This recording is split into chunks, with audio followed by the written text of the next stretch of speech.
કચ્છ જિલ્લાની ગ્રાન્ટેડ અને self finance શાળાઓની વાર્ષિક પરીક્ષાઓ શરૂ થઈ ચૂકી છે। 4 એપ્રિલથી આ શાળાઓમાં વાર્ષિક પરીક્ષાઓ શરૂ થઈ ગઈ છે, જે 22 એપ્રિલ સુધી પૂર્ણ થઈ જશે। ત્યારબાદ પરીક્ષા ચકાસણી સહિતની કામગીરી હાથ ધરવામાં આવશે। આ અંગે જિલ્લા પ્રાથમિક શિક્ષણ અધિકારી શ્રી વાઘેલાએ ચંચળ ન્યૂઝ સાથે વાત કરી હતી। કચ્છ જિલ્લાની જાહેર જનતાને જણાવતા આનંદ થાય છે કે કચ્છ જિલ્લા શિક્ષણ સમિતિ હસ્તકની તમામ શાળાઓ અને સાથે સાથે જે શાળાઓ સંકલનમાં રહી અને અમે જે શિક્ષણ સમિતિએ જે પ્રશ્નપત્રો તૈયાર કર્યા છે એ પ્રશ્નપત્રો પોતે પોતાની શાળામાં ઉપયોગ કરવા માટે જેમને સ્વીકાર્યું છે એવી ગ્રાન્ટેડ અને સેલ્ફ ફાઇનાન્સ શાળાઓ, એટલે બધી જ શાળાઓની પરીક્ષા 4 એપ્રિલથી શરૂ થઈ અને 23 એપ્રિલ સુધી ચાલનાર છે।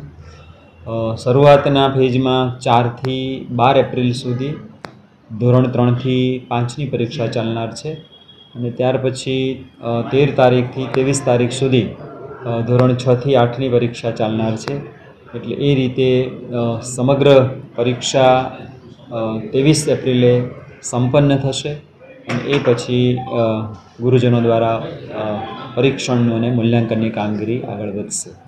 સાથે સાથે જ્યારે મારી પાસે માધ્યમિક વિભાગની જવાબદારી છે ત્યારે એ સંદર્ભે વાત કરું તો જિલ્લામાં જેટલી પણ માધ્યમિક અને ઉચ્ચતર માધ્યમિક શાળાઓમાં ધોરણ 10 અને 12ની પરીક્ષાઓ તો જાહેર પરીક્ષાઓ સંપન્ન થઈ ગઈ છે, પરંતુ અત્યારે ધોરણ 9 અને ધોરણ 11ની પરીક્ષા એ 6 એપ્રિલથી શરૂ થઈ અને 22 એપ્રિલ સુધી ચાલનાર છે અને એમાં પણ એ અંતર્ગત 22 તારીખ પછી મૂલ્યાંકનની સમગ્ર પ્રક્રિયા હાથ ધરી અને બંને એટલે કે પ્રાથમિક અને માધ્યમિક બંને માટે પરિણામ પત્રકની તૈયાર કરવાની પણ કામગીરી ગુરુજનો દ્વારા હાથ ધરવામાં આવશે।